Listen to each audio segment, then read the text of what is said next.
The three men in tactical vests who came stomping up my gravel driveway like they owned the place had no idea they'd just walked into the kill box of a man who had spent 20 years perfecting the art of detecting threats. I watched them through my kitchen window, sipping my coffee, already calculating angles and distances, old habits that had kept me alive through 4 combat tours. I bought my 40 acres of Montana wilderness to escape people like this. After 2 decades as a Navy SEAL, 15 combat deployments, and enough medals to sink a rowboat, I'd earned my peace and quiet. The land spoke to me the first time I saw it, rolling hills dotted with ponderosa pines, a creek that ran cold and clear even in August, and most importantly, no neighbors for miles. Or so I thought. My name is Jack Harmon. Most people who know my background call me Commander, though I left that title behind when I turned in my Trident. These days, I'm just a guy trying to build a sustainable ranch, raise a few horses, and forget some of the things I've seen.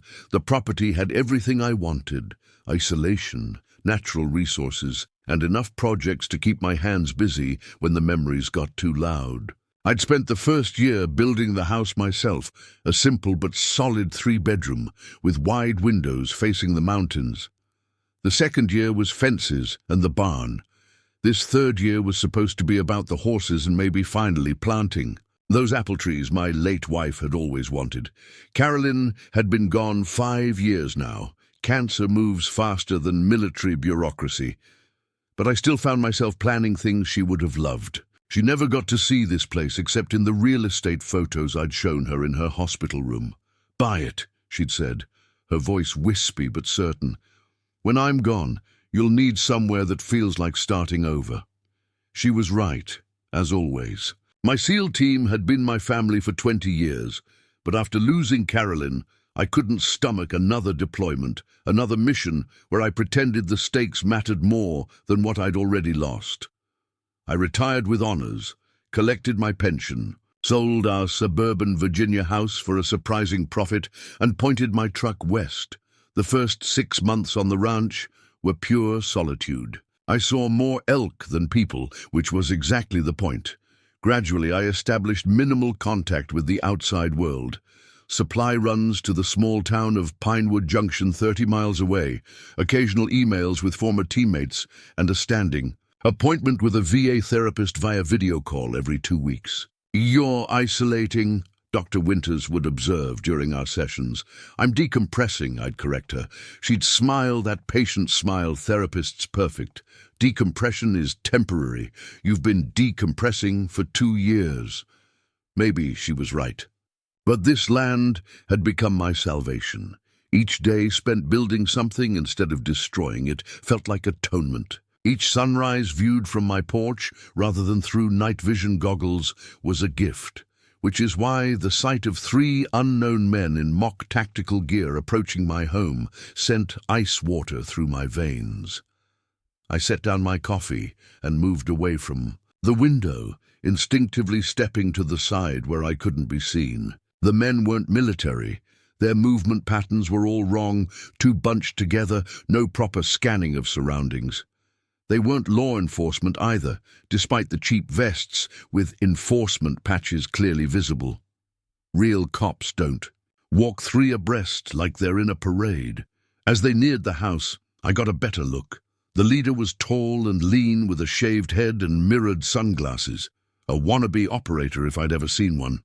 The second was shorter but stocky, with the rounded shoulders of someone who lifted weights but never did cardio.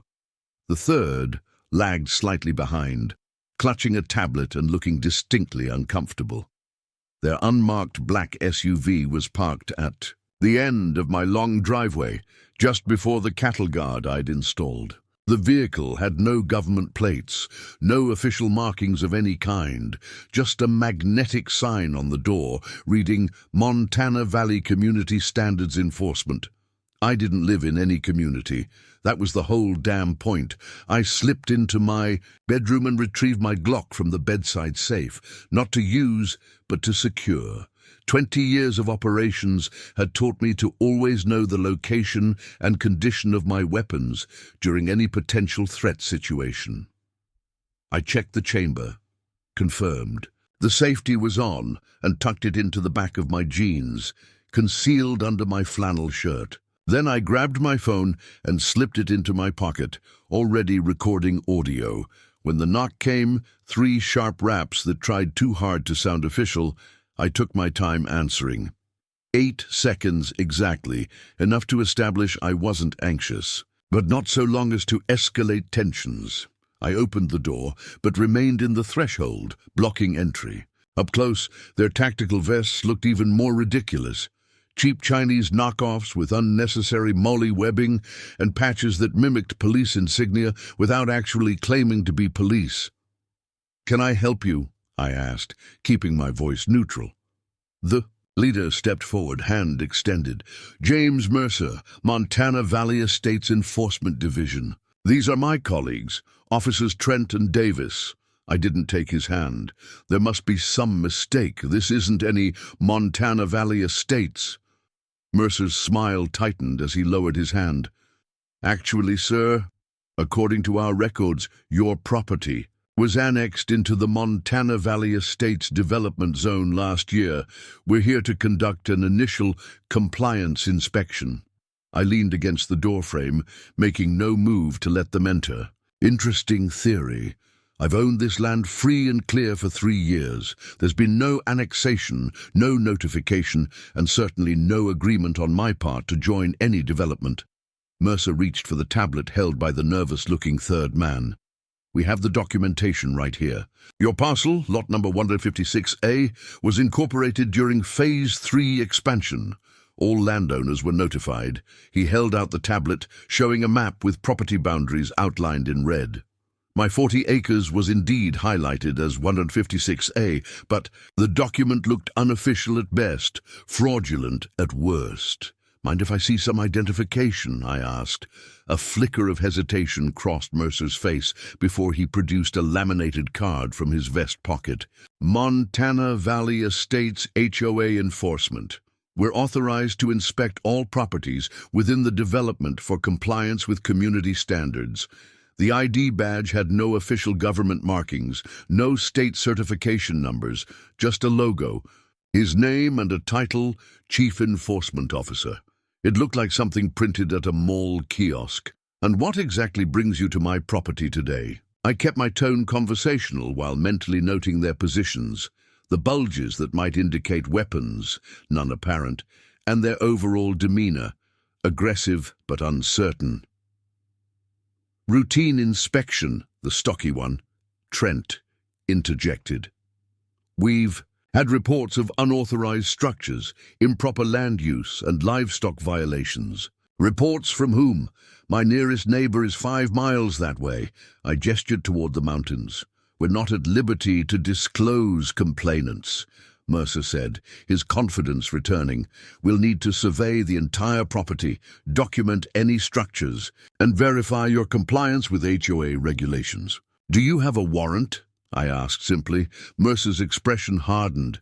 "We don't need one. The HOA covenant gives us right of access for inspection purposes." "A covenant I never signed," I pointed out. "And even if I had, homeowners associations don't have police powers. They can't override constitutional protections against unreasonable searches." The third man, Davis, shifted uncomfortably, glancing back toward their vehicle. Mercer took a step forward, entering my personal space. "Sir, obstructing an official HOA inspection can result in immediate fines of up to $500 per day and potential liens against your property." I didn't budge. In my time, I'd faced down warlords, terrorists, and enemy combatants who actually knew how to use their weapons. This strip mall commando didn't even register on my threat assessment. "Let me be perfectly clear," I said quietly. "You are currently trespassing on private property. You have no legal authority to inspect anything. I'm going to give you exactly 1 chance to leave peacefully, after which I'll consider your presence a hostile intrusion. Trent stepped forward, hand moving to his hip, where I noticed a canister of what was likely pepper spray. "Listen, buddy, we can do this the easy way, or don't," I interrupted, my voice dropping to the register I reserved for genuine threats. "You have no idea who you're dealing with, and you really don't want to find out." Something in my tone, or maybe my eyes, made Trent hesitate. 20 years of combat leaves, marks that aren't visible on your service record. A stillness, a focus that communicates danger to anyone with survival instincts. Mercer, however, either lacked those instincts or had too much ego invested in this confrontation. "We have every right to be here. The development company purchased access rights from the county last year." "Show me the deed transfer," I challenged.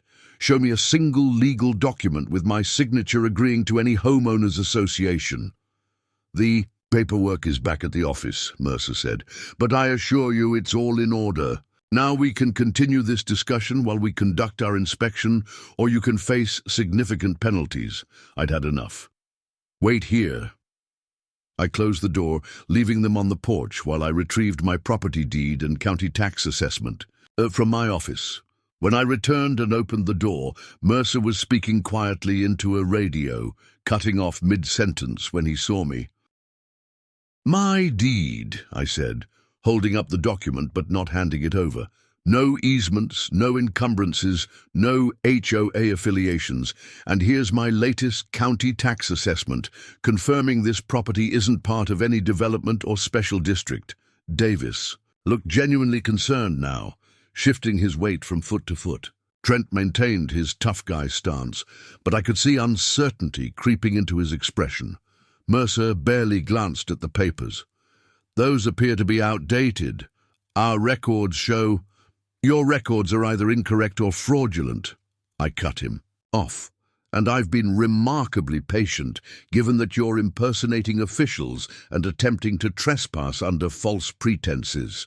"We're not impersonating anyone," Mercer snapped. "We're authorized HOA enforcement with no legal authority," I finished for him. "Now, I'm going to call the actual sheriff's department to sort this out, unless you'd prefer to leave immediately."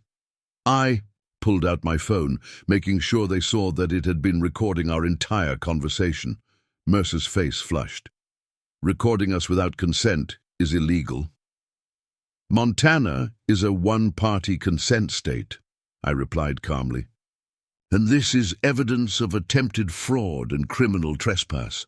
That got through to Davis, who took a definitive step backward. "James, maybe we should verify the boundary maps back at the office." Mercer shot him a withering look before turning back to me with a forced smile. "There's clearly been a miscommunication. We'll need to review our records and return another time." "No, you won't be returning," I said firmly. "Any future attempts to access my property will be reported as trespassing. If you or your organization have legitimate business with me, you can send it through certified mail or through my attorney." I held up my phone. "I have your names and this entire interaction recorded. The next time you come onto my land uninvited will be your last." The threat was implicit but clear. I hadn't survived 4 combat tours and countless high-risk operations by being unclear about boundaries. Mercer's jaw tightened, but self-preservation finally won out over his ego. "We'll be in touch through official channels," he managed, before nodding to his companions to retreat. I watched them walk back to their SUV, Mercer and Trent, maintaining rigid postures while Davis practically scurried. Once they were in their vehicle, I stepped onto my porch to ensure they actually left, making no effort to hide that I was recording their departure, including their license plate. Only after their SUV disappeared down my driveway did I allow myself to exhale fully. The confrontation had awakened something I'd been trying to leave behind. The hyper-awareness, the tactical assessment of threats, the cold calculation of response options. For a moment, I'd been back in that mindset where people registered primarily as potential hostiles rather than just people. Dr. Winters would have a field day with this during our next session. I spent the rest of the morning making calls, First to the county assessor's office, which confirmed my property remained unaffiliated with any development or homeowners association. Then to the sheriff's department, where I filed a report about individuals impersonating officials and attempting to gain unauthorized access to my property. Montana Valley Estates, Sheriff Townsend repeated when I mentioned the name. Never heard of it. There's Montana Ridge Development about 40 miles east, but nothing with that name near you. These guys had IDs, vests, the whole 9 yards. I told him, but no badges? No state certification numbers? Nothing official, I confirmed. Send me that recording, he said. We've had reports of similar scams in rural areas. They find isolated properties, claim they've been annexed into fake developments, then either try to collect fake HOA fees or issue violations with hefty fines. What's the end game? I asked. Nobody out here would fall for that. You'd be surprised, Townsend sighed. They target elderly landowners, people who might be confused or intimidated. They flash official-looking documents, throw around legal terms, and demand payment to make the problem go away. Classic intimidation scam. After sending the sheriff my recording, I decided to do some reconnaissance of my own. 20 years in naval special warfare teaches you never to react without solid intelligence. A quick internet search for Montana Valley Estates yielded a professionally designed website, showcasing a luxury development with mountain views, amenities, and exclusive living. The site listed a physical address in Pinewood Junction, a small office in what I knew to be a nearly empty strip mall on the edge of town. I also found several complaints on community forums from rural property owners in 3 neighboring counties, all describing similar encounters with HOA enforcement officers, claiming their land had been annexed.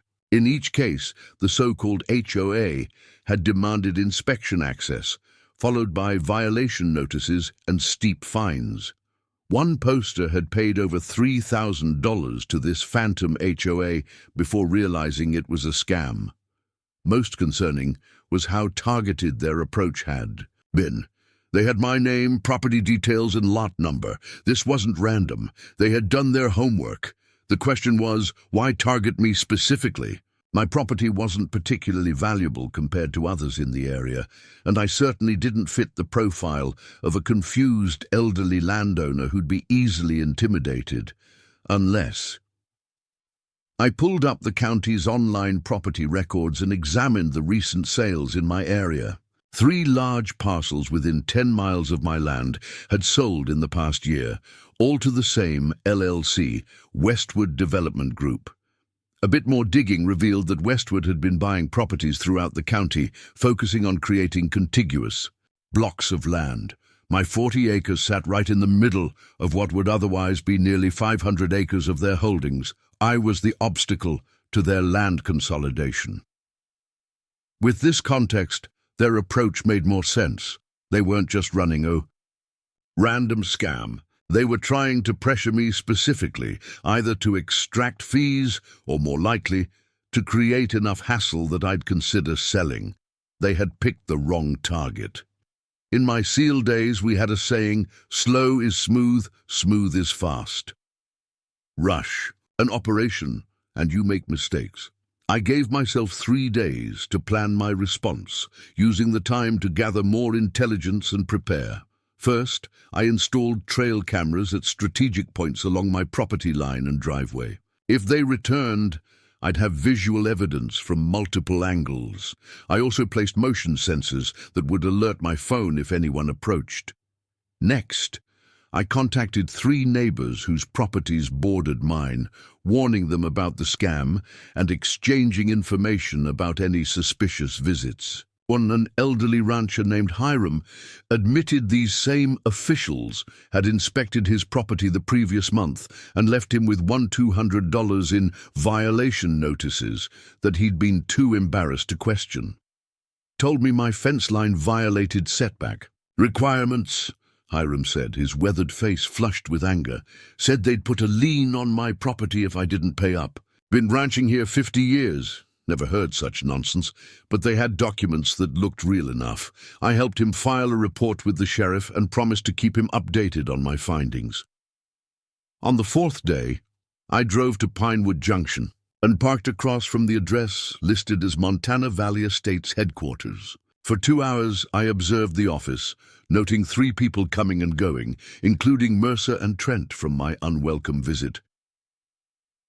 Around noon, I entered the small office to find a reception area with professional signage, development maps on the walls, and a young woman at the front desk. "Welcome to Montana Valley Estates," she greeted me with a practiced smile. "How can I help you today?" "I'm interested in property within the development," I said, playing the role of potential investor. "Specifically, I heard you might have acquisitions in the Eastern County section."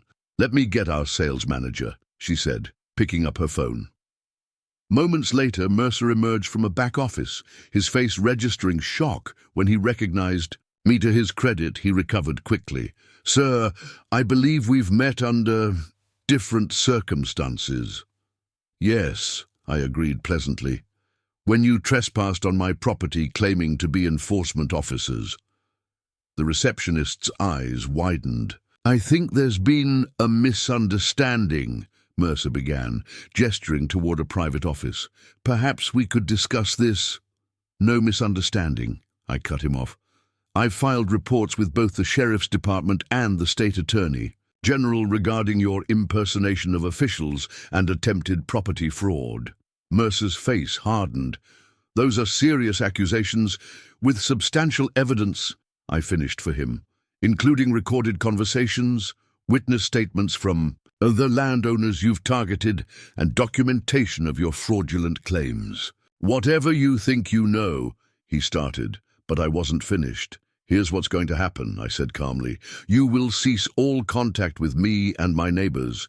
You will refund any fees or fines you've collected from local landowners. If you fail to do so, all evidence goes public to law enforcement, local media, and state regulators." "You can't prove anything," Trent said, emerging from the back room. I smiled thinly. 20 years as a Navy SEAL taught me many things. Documentation is one of them. Threat assessment is another. I let that sink in. "And right now, you're facing serious threats to your freedom and financial future." The receptionist abruptly stood.